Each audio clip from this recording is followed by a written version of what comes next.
Welcome to It's a Grand Life, where our mission is to be a voice for grand families and kinship caregivers everywhere. Did you know that in the United States alone, there are 2.3 million grandparents raising their grandchildren?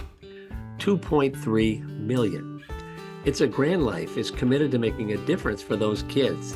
That's why we have the podcast, a Facebook group, and the Grand Fund. The Grand Fund, which is a 501c3 which was launched in June of 2024, provides financial assistance to grand families, including shelter, food, clothing, and household needs. Grand families are in every neighborhood, in every city, every tribe and territory nationwide. If this is you or someone you love, we're here for you.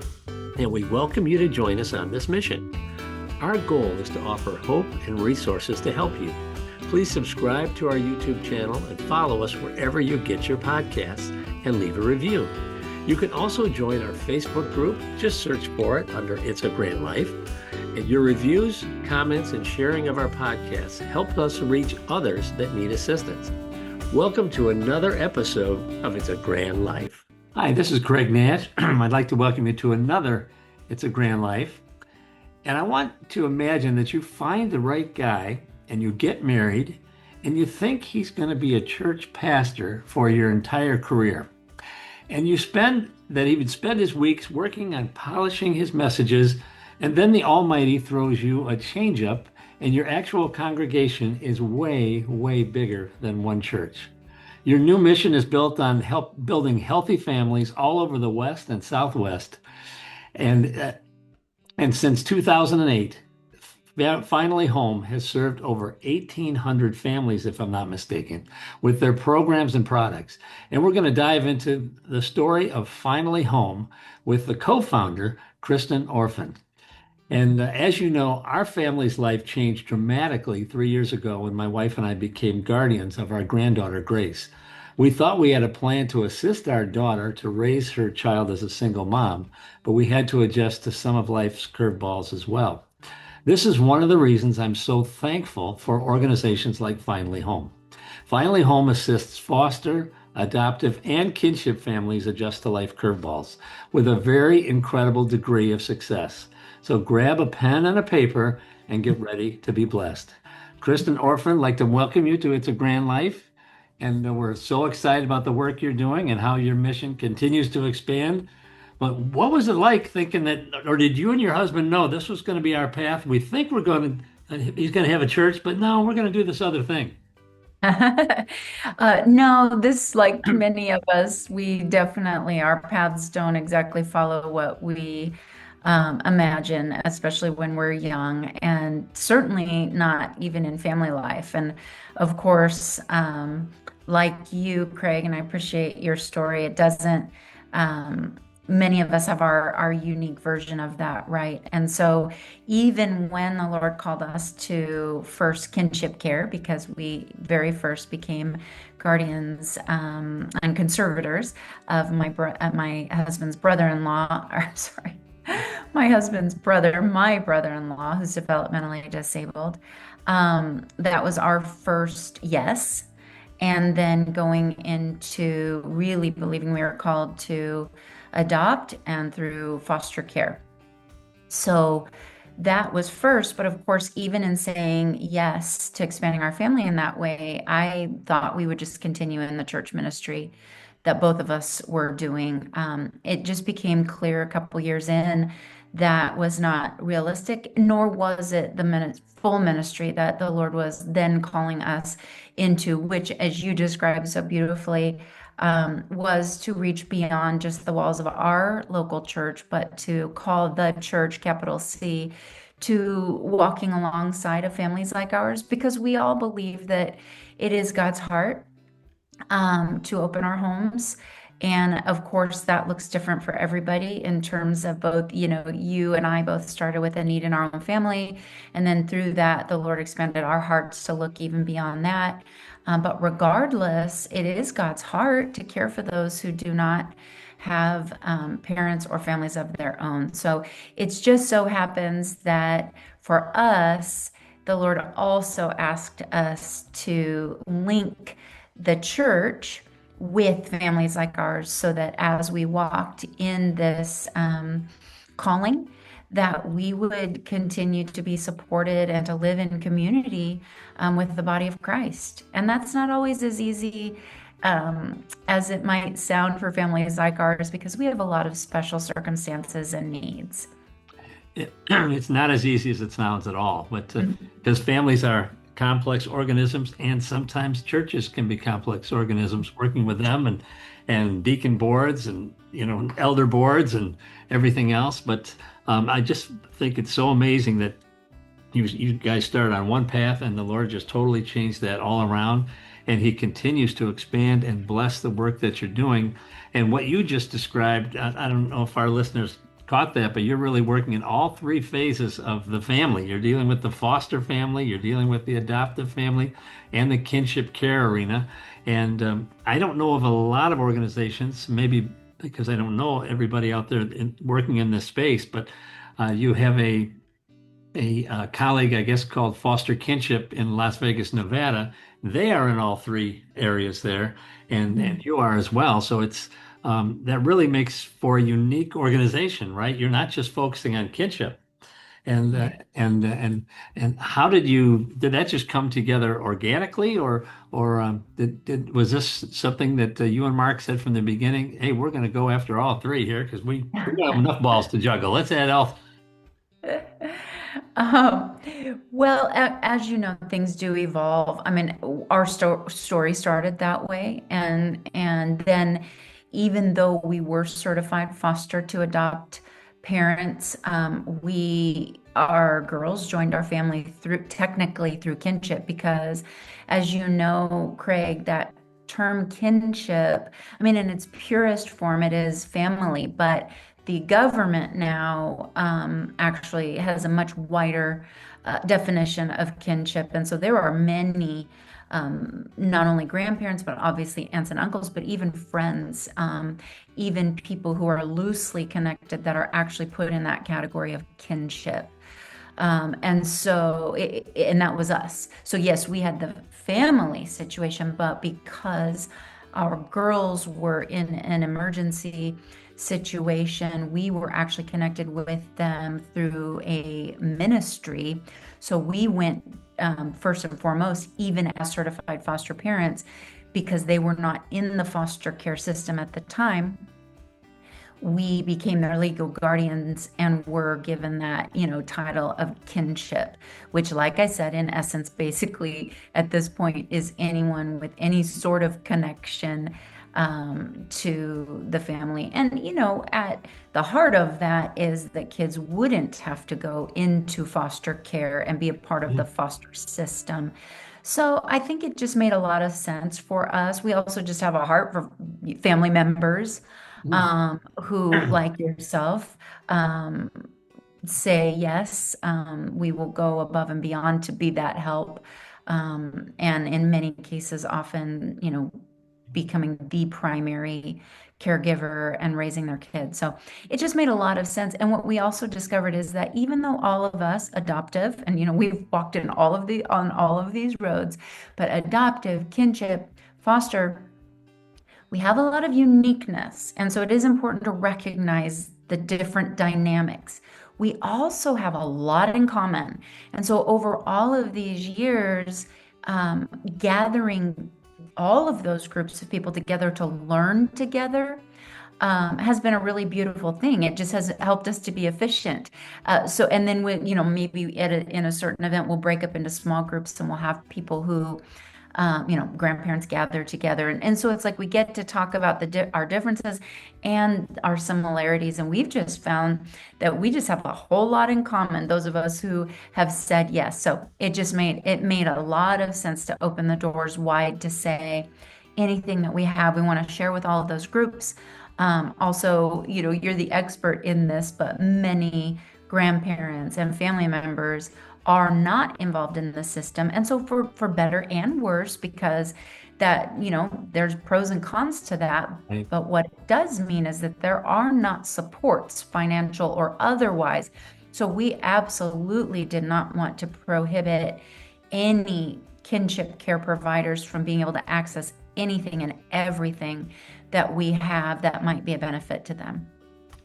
So that's a very interesting perspective. So once you get by the initial connection with the parents, if you will, whether it's a foster, adoptive, or a kinship connection, it really is a lot in common. It's how do you deal with kids, and how do you give them the structure that they need? How do they feel loved?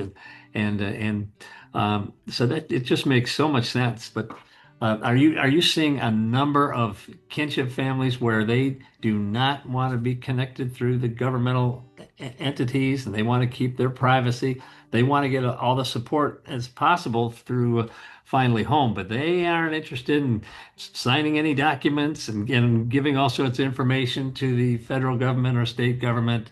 And part of me really understands that. Yeah, I do understand that as well. I see both.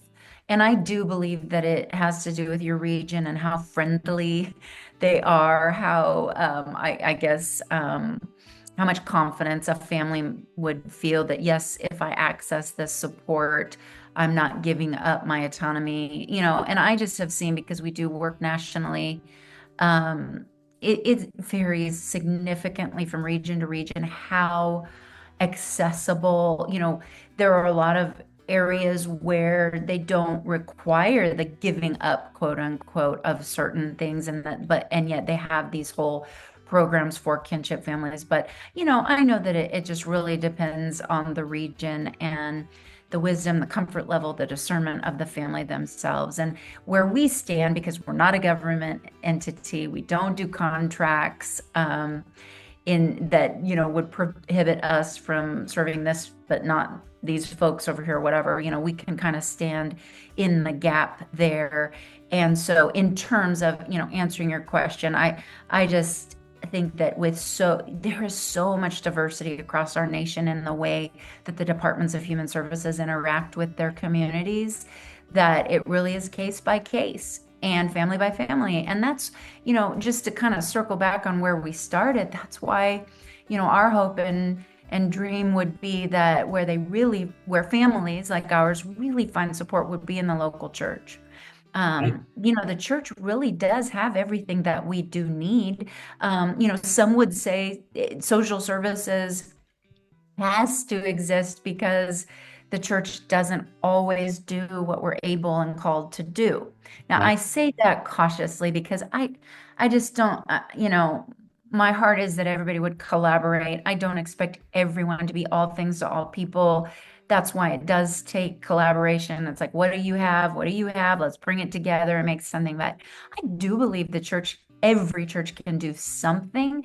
And because we have the people and often the building and some resource, we can do an awful lot. That's where families, historically have found food pantries and supplies. And of course, while we have worked in a lot of different arenas, the core of what we do is education.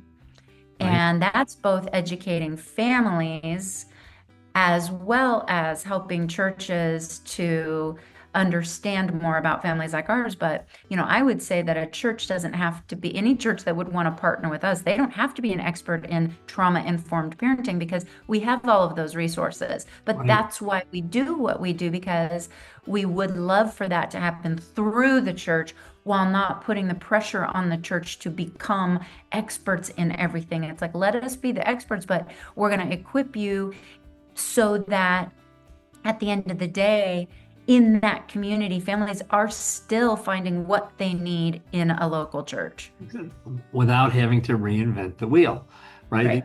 And I love that. When we talked earlier, you said, we are big on church partnerships, and it makes so much sense. It's almost like a franchise, if you will. If First Presbyterian of Phoenix wants to work with you, hypothetically, you can get them set up, because anybody who looks at your website sees the depth and breadth of the support that you offer.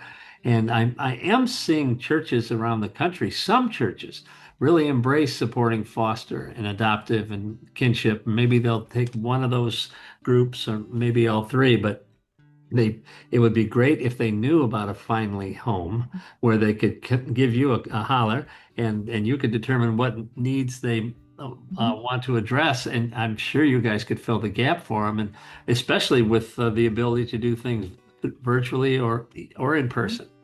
Do you do a lot of work virtually with your clients?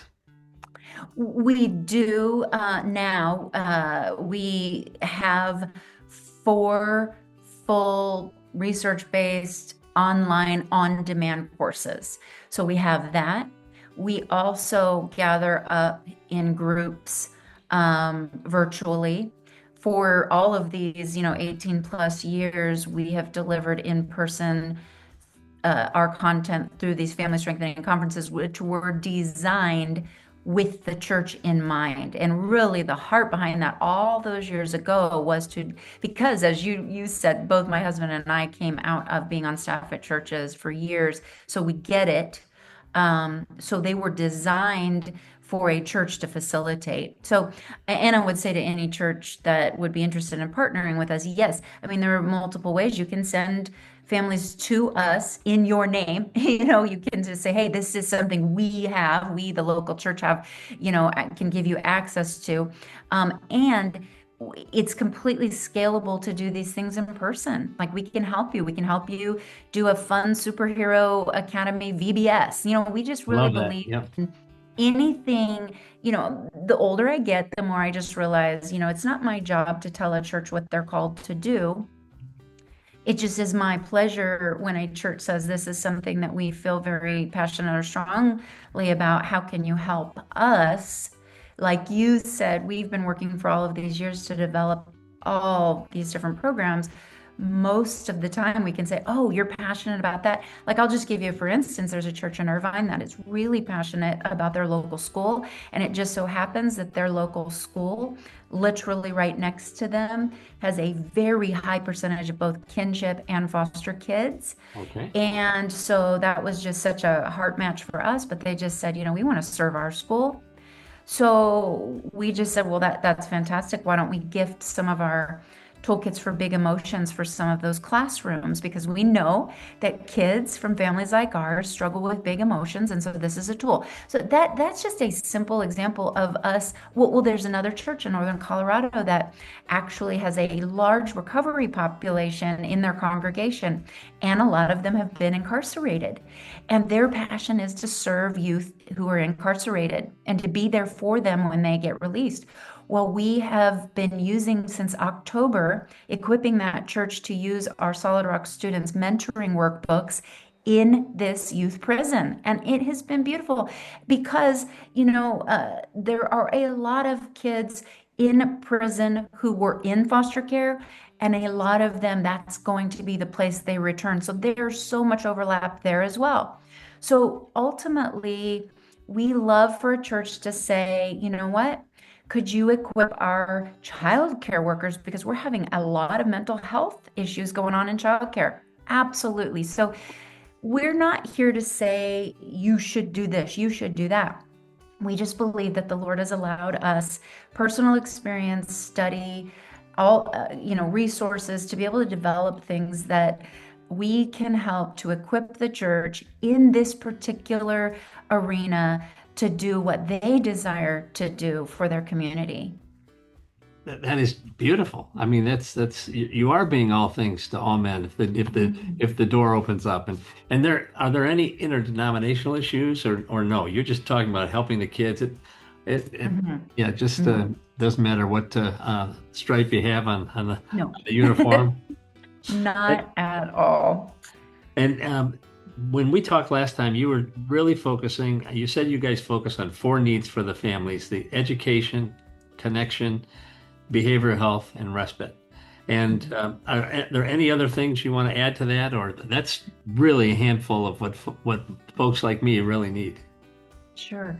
Yeah, I mean, basically those 4 things are the things that I would say to any church, is that really for families like ours to feel supported, we need education, because the truth of the matter is that the percentage of our kids who are dealing with significant mental health disorders, diagnoses, behavioral, learning disabilities, and we could get into, we could go down a whole road of why that is. Yes, it has to do with trauma. It has to do with in utero drug or stress or alcohol use. I mean, there are so many things that heredity, all of those things. We just, the percentages, really speak to the reality that most of our families who are raising kids, I mean, the reason that they have had to come into our home are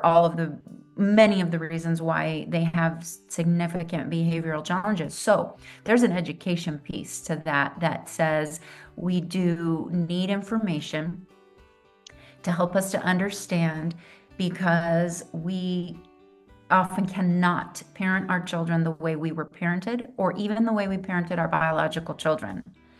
And so that's the education. I say connection because I think it's so important to gather with others who understand. As we said, we have differences, Yep. but there are things that we can look at across the table and go, I get it. I don't think you're crazy. I understand. That is so helpful. We say it this way, that everyone has two basic human needs, and that's to be somebody and belong. Our kids need that. We need that. Being somebody recognizes who we are uniquely as God has made us. Belonging means that we're meant for community. So we need community, and we need community also, not exclusively, but also with families who understand. Our kids need to be around other kids Yes. who understand. And so that's community. We often need outside help. And you said it in terms of, therapeutic intervention. That is our reality oftentimes, where we're having to access. And so where Finally Home steps in is that we do raise funds, and we're always looking to raise more funds. I was just looking at a report yesterday. We have served over 40 families in the last 2 years with mental health scholarships, and it's well over $100,000. Now that is all fundraising. So I want to be cautious in that we're able to distribute as monies come in. That's another way churches can help, is by helping to fund therapy. I mean, it is astronomical, as you know, Craig, and for families like ours, it's not a luxury. We believe in both. We believe in strengthening the family with skills and tools. We don't outsource our parenting, and yet we often need some professional intervention. And so just the financial burden of that, or even help, and this is something we do, finding those specialists. So we need that. And then lastly, yeah, you mentioned respite care. We need a break, and it's not as easy as just finding the babysitter down the street. And so we're often problem solving. This is something that does require collaboration, because, if your child is in foster care, that's a whole other level of training and background check, even just required by the government. Regardless, with our kids who have special needs, we need equipped people. And that's another way that the church can step up and say, we've got people who are willing to get the training, get the background check, have the relationship with families. Some of us, I was blessed to have extended family members who were willing to help, but I've met many, many families who, they couldn't rely on grandparents, or they couldn't rely on, their sisters or brothers, uncles, aunts, because they just didn't understand, and they didn't really, here's another truth that's hard, is that sometimes people don't want their kids to be around our kids. And so that there are some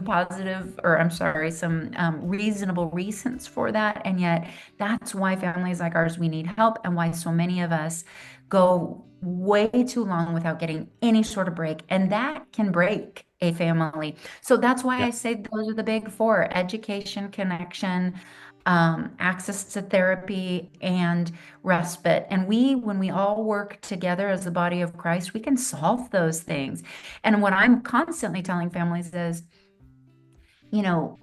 those resources may not be where you expected them to come from, like your extended family. Right. But when you look beyond and you ask beyond and you open your heart, when the people of faith in a community can, step up and say, okay, we're willing, we're not able to be foster parents, or we're, not called to do this or that, but what can we do? Any one of those areas is a pretty, well, I would just say it's a doable, I'm not going to say it's easy, but it's a doable on-ramp, and, we can help. Uh, Kristin, if you had if there is a church group listening now and they wanted to partner with you and at least check out the full array of services and support you folks offer at Finally Home, would they reach out to you? Is that the best way to do that? Well, they can reach out through our website, and Okay. certainly can reach out to me at korphan@finallyhome.net. But you can get to me or to any one of our team through our website at finallyhome.net just to start a conversation. The Lord stirs in our hearts what He wants us to do. And when we find ourselves feeling called and we're not quite sure how, that's when He's going to provide the answers. And my encouragement to anybody, a family, a church, is that when the Lord calls us, now start paying attention, because He is going to provide. And more often than not, because we were made to be in community, it's going to be in collaborative community, because that's what we were designed to do. We're not gonna, I know I've not been called to anything that I felt like, ooh, I got this. Like, I've got everything I need. I know everything I need to know. I have all the resources to do it. I wish, but that is not how it typically works. And I would just add to that, just put a little yellow highlighter on it. If you're new to be the foster or the adoptive arena or the kinship care arena, a great first stop would be Finally Home's website to learn of all the resources that are there. I know when my wife and I first became guardians of our granddaughter, we were kind of clueless. First of all, is how many folks were in this boat. In the kinship arena, there's like 2.5 million grandparents raising grandkids across the country. That's not talking about the adoptive folks or the foster folks. This affects a lot of fellow Americans. And so, by all means, go to the Finally Home website. And the other nice thing about being in this space, what I have found, I'd love to get your thoughts on it, is that we are in a very divided country. And everybody believes if my politics are right or my denomination is right or whatever. There's all this division, except in this arena. When there are folks that are dealing with these challenging situations, we don't get into the weeds of, oh, you're a Republican, you're a Democrat. No, wait, let me tell you about my granddaughter and some of the challenges I'm having. Let's talk about social media a minute. Oh, don't get me started. Everyone, we have so much commonality, and it's my prayer that God will use the grandparents and the foster parents and the adoptive parents to bring wholeness and harmony to our country. Because when we get together, we're not pointing fingers. You're right. It is the great equalizer that we're struggling and we need help and understanding. And you're right. Most folks can agree on the fact that kids need families, and they need help and some place to heal and ultimately thrive. And they all need to say, I'm finally home. I have home. I Yeah. love that. So let me ask you a question here. Where do you see the future of Finally Home as you look out at the horizon? What are there any new programs in the works or any new collaborations that our listeners would be excited to hear about? Well, I do think we're entering into a different phase in our life cycle, and just because we have spent so many years developing, and now we really want to spread the word and to distribute. So we have spent a lot of years in research and development, and actually, delivering it through direct services as a team, but we cannot, Finally Home will never be big enough to do everything ourselves. And we weren't designed that way. It's not my desire. As I've said, I want it to be the church. So that really is, I wouldn't say there's anything new, except that we are committed to continuing to have high quality programs and products and resources available to put into the hands of God's people. That's what I want. I don't want to continue, to think that our growth is going to be a larger organization, a larger team, more dollars, all of that. That is not in our heart. To do that, and it really is just a matter of faith to say, okay, Lord, you have brought these things to us. You've allowed us to have these experiences, to have amazing team members over the years, to bring different elements. We have programs for all members of the family. We always say every member of the family matters, and so we want to serve all members of the family, and then to teach families how to work together really well. But it's just that's for me, our biggest prayer is that more people would come to us so that we can put it in their hands. That's probably the biggest dream in my heart, because I just know the limitations of trying to do it ourselves. And then it just ceases to be about the church. Like, I'd rather us be invisible behind the church, and for families in every area to be able to find what they need right there, in the church. So you folks want to be good partners and good collaborators. You don't want to be in the limelight. You want the local church to be blessed and strengthened by having all these excellent programs for their diverse family base. It's absolutely great. Kristin, thank you so much for being our guest on It's a Grand Life. I've just really enjoyed this. I love the work that you guys are doing. And for those of you at home, we want to encourage you. We'd love to hear your thoughts on this episode. And how has your life been impacted by what you've heard here today, and share your stories with us on our Facebook page or our website. But do check out Finally Home and find out maybe your church just has a foster program and you'd like to consider adding an adoption program or a kinship care. I mean, that would really, you want to be able to offer more to potential members. Boy, that if you could hit all three of those segments, you'd really be doing a service to the body of Christ. And by all means, check out Finally Home's mission and connect with their website and check out everything they're doing there. They're doing amazing work with grandparents raising grandkids, adoptive families, and foster families. So, and please subscribe to all the It's a Grand Life podcasts if you get a minute at the bottom of the screen. And Kristin, thank you so much for being our guest. We really appreciate you. Love what you're doing. And I hope you'll come back again and keep us posted on how many states you're in next. So this is so exciting. Thanks, Craig, so much for having me on here and all of your great encouragement. And thanks for doing this podcast. I think it's a beautiful thing that you are doing to encourage other grandparents. Thank you for joining us today for It's a Grand Life. It's a Grand Life provides vital content, regulatory updates, and subject matter experts that are committed to supporting the 2.4 million kids and their caregivers from every neighborhood, every city, every tribe and territory nationwide.